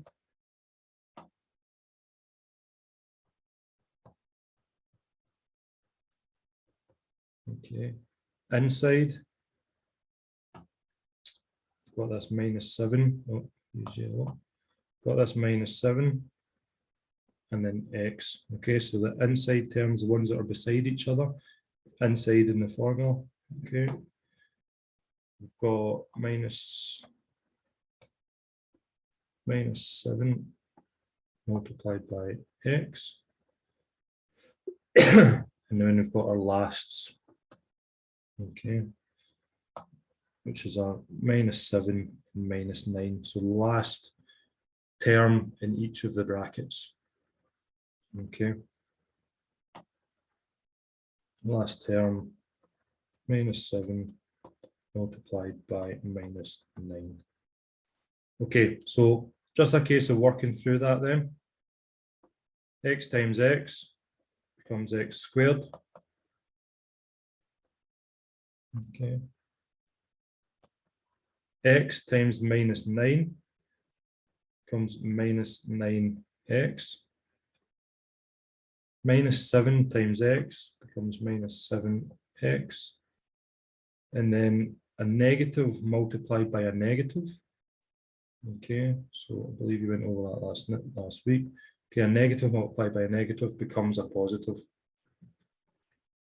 Okay. So negative multiplied by a negative just becomes a positive. So that's plus 63.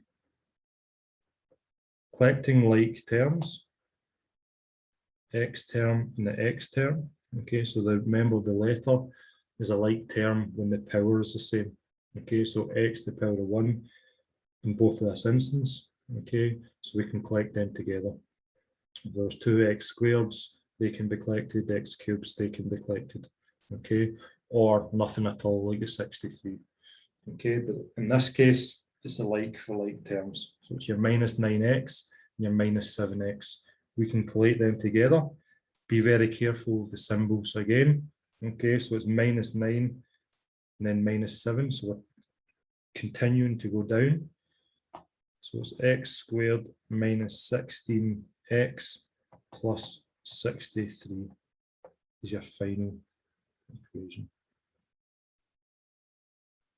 Okay. So 59. Sandra, sorry, I just seen your comment. What part of that? It was at 7:59, so it was a wee bit back. Did I cover what you needed? Yes, yes. Okay, so that's double brackets, relatively complicated one, but not too bad. All right, so I think at this point, I just want to do a wee bit of revision on breaking up the brackets, just so we're really confident with it.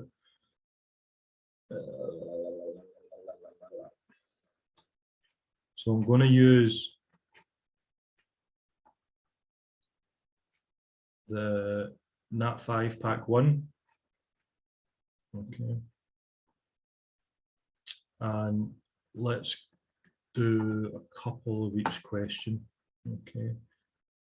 So would it help if I underlined it? Okay. Okay, so try and do the ones that I highlight. Okay, so ABGH in question 1. Expand the brackets.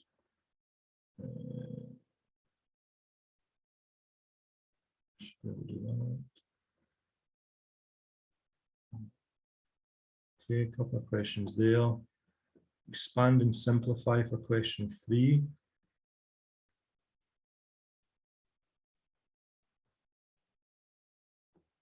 Okay. So what question 3 is looking at is collecting like terms. Okay, so that multiplication, okay, gets happening to the brackets. You're breaking up that bracket and then you're treating that minus 3x separately. Okay, so keep that on the outside of any calculation that you're doing.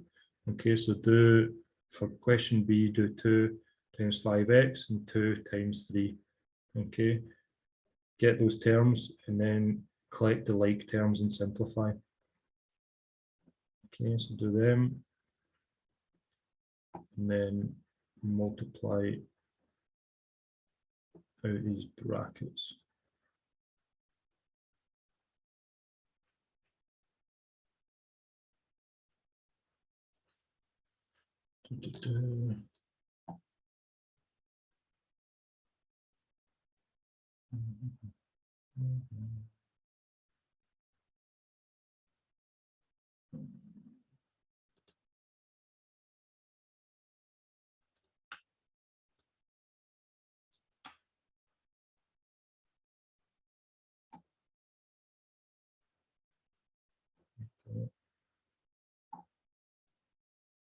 Just the ones I'm highlighting, guys, if you could take a stab at them, that would be appreciated.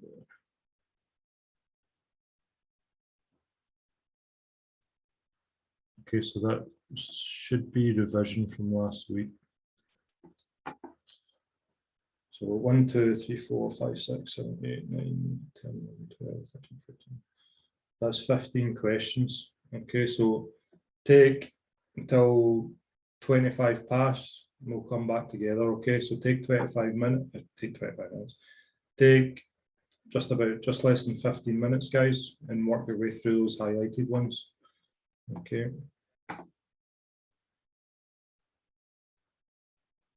Any questions, give me a shout.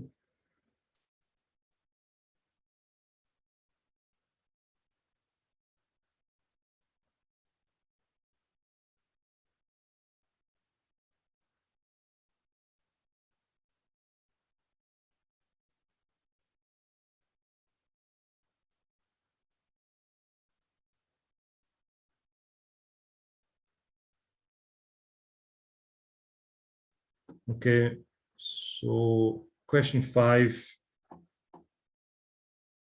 If anyone's got a different answer, let me know. Okay. If we do question B, C minus 4, C minus 2. Okay, so you're watching out for the negative signs in this case. Okay, so C squared, the first terms, outside minus 2c, inside minus 4c, last terms negative times a negative, it becomes a positive and it'll be positive 8. Collecting the like terms, c squared minus 6c plus 8. Okay, I just underline it, just force a habit. Okay, so that's 5b.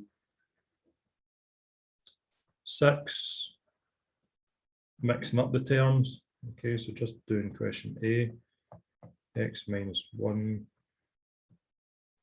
x plus 5, x squared, outside terms, so plus 5x, minus 1x for the inside, and then minus 5. Collecting the like terms, x squared plus 4x minus 5. Okay, so in regards to breaking up brackets,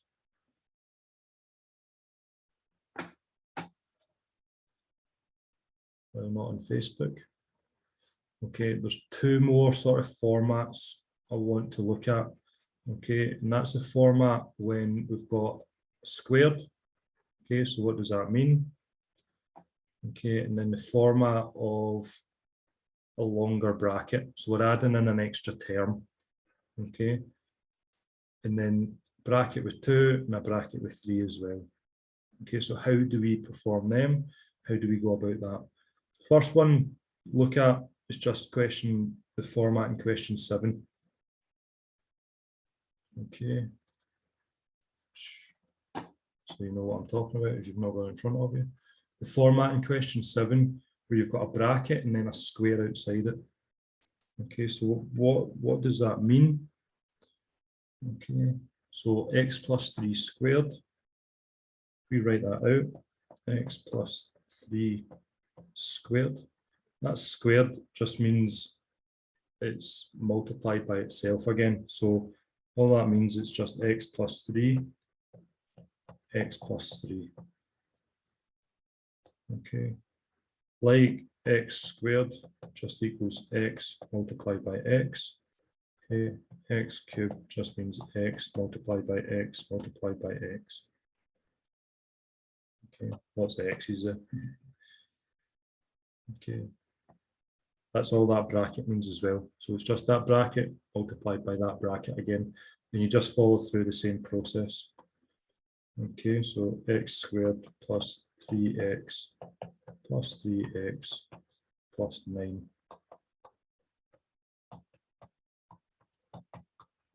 Okay, so just following the FOIL process. It's just a slightly different format. So that's question 7 in the sort of booklet there. Okay, so these squared ones, bracket times the bracket. Okay. The next step is when the bracket's got 3 terms. Okay, again, that's nothing to be scared of. It follows the same process. Now we can't use FOIL, okay, because there's too many terms, but it's the same thinking, it's the same step by step. You're taking every individual term from the left-hand expression and you're multiplying it with every individual term from the right-hand expression, okay, and then pulling that together. So question 9, that question A, x bracket x squared plus x minus 1.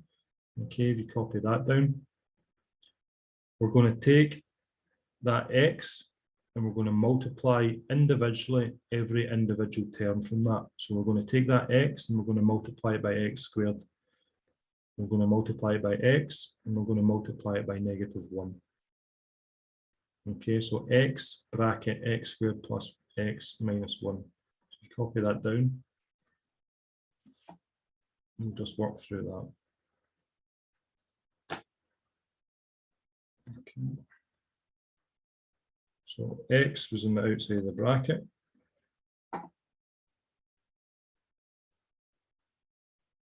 Just double check. X was on the outside of the bracket. Inside the bracket was x squared plus x minus 1. Okay, so it's a slightly more complex looking equation, but the process is the same. Okay, we're taking the left-hand side of the expression, we're just multiplying it by term 1, term 2, term 3, then adding them together. Okay. Just working through that. Maybe over there.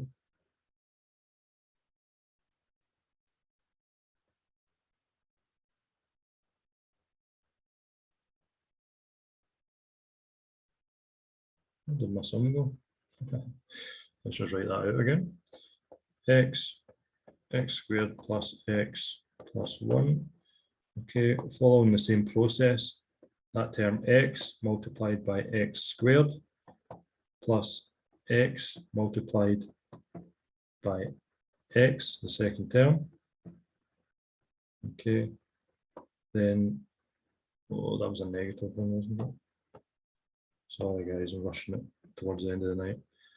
Then we're plus x multiplied by -1. Okay, so be careful of the symbol. Okay, be careful of the symbol.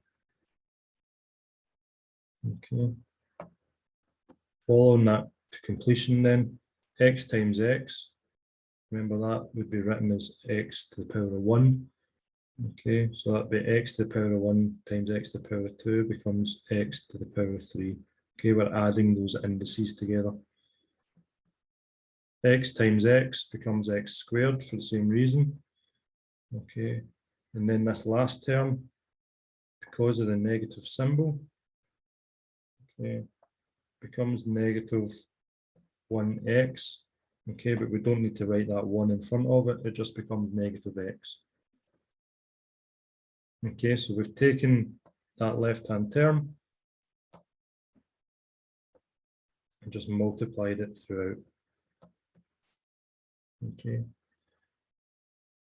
Likewise, if we've got a bracket on the left-hand side and then a bracket with 3 terms on the right-hand side, the same process is followed.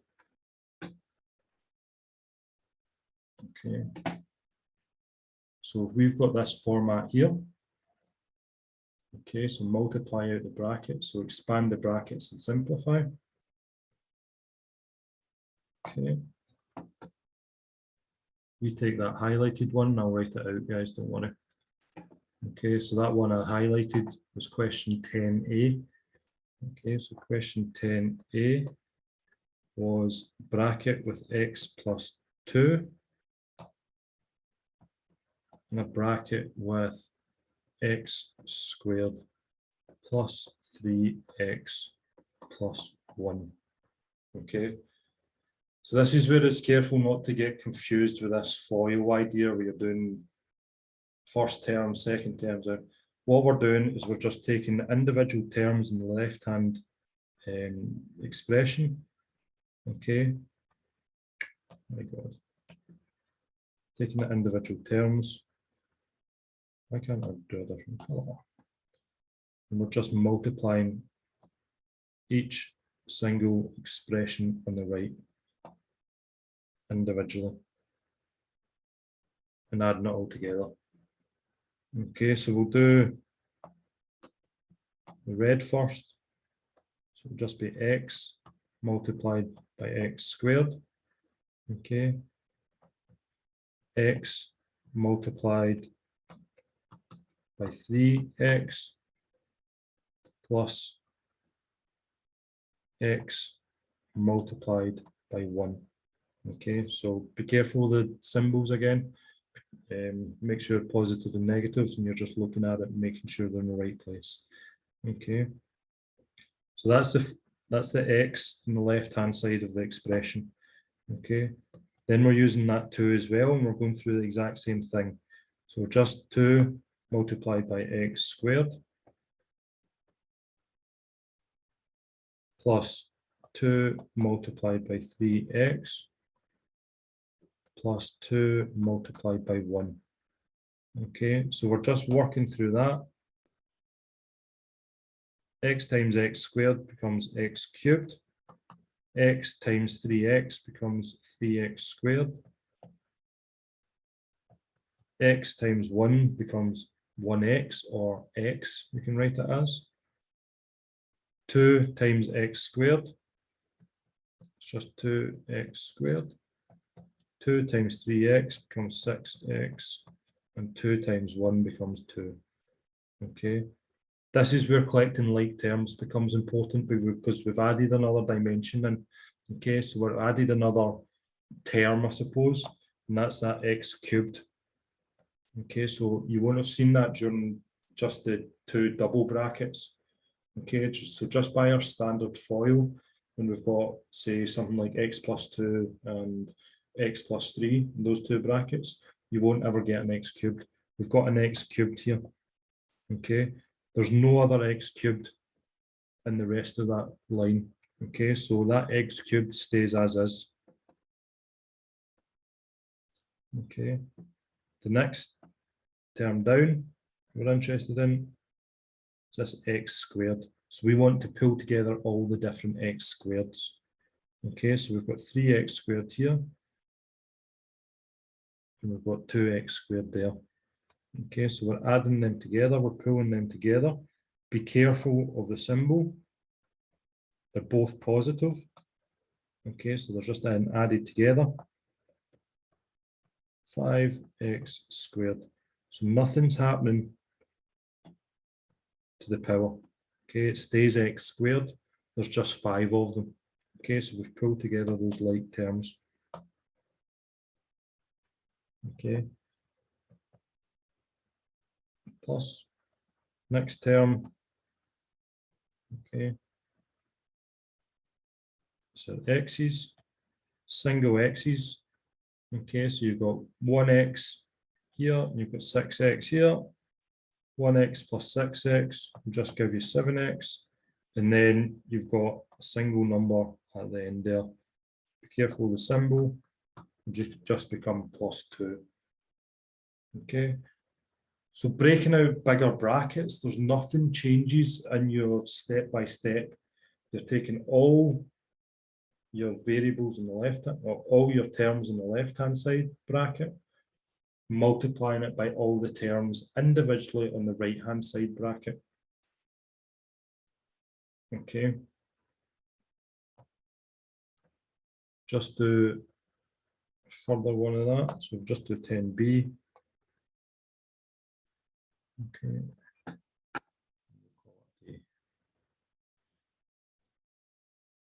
10b x plus 5 x squared plus 4x plus 2. Okay, so following the same process.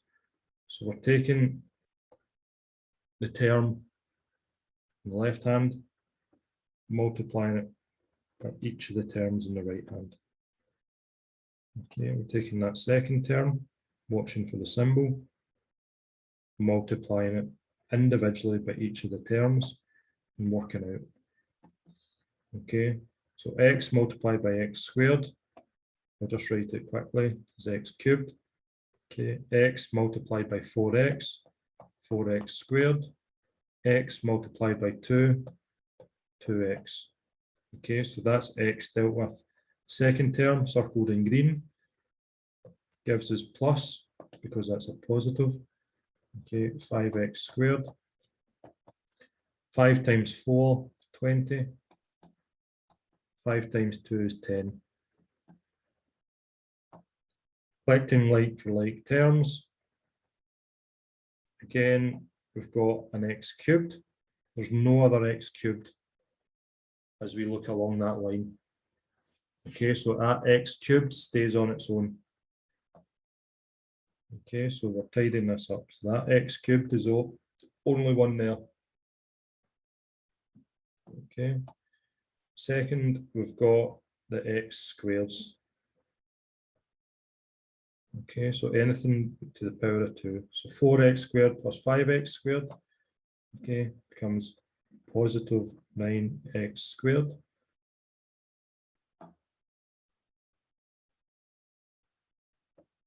the x terms. Okay, 2x plus 20x stays positive. Okay, plus 22. And then at the end there, we've got plus 10. Okay, so it's just adding a different wee element to it. But the process you're thinking about, that's step by step, going through each of the individual terms. Okay, it's absolutely the same.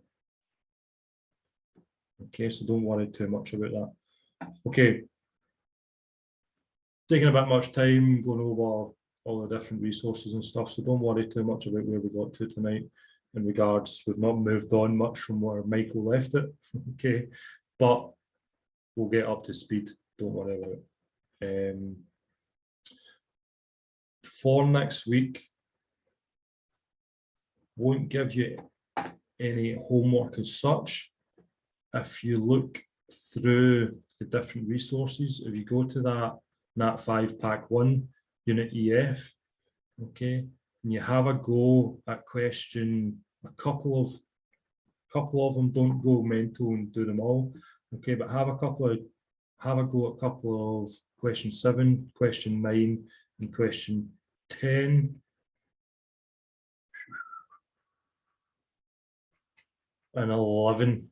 Okay, so 11, all you need to be concerned about is this negative sign. Have a go. Okay, remember that answers are at the back. If you're way off the answer, get in contact with me and we can look at it.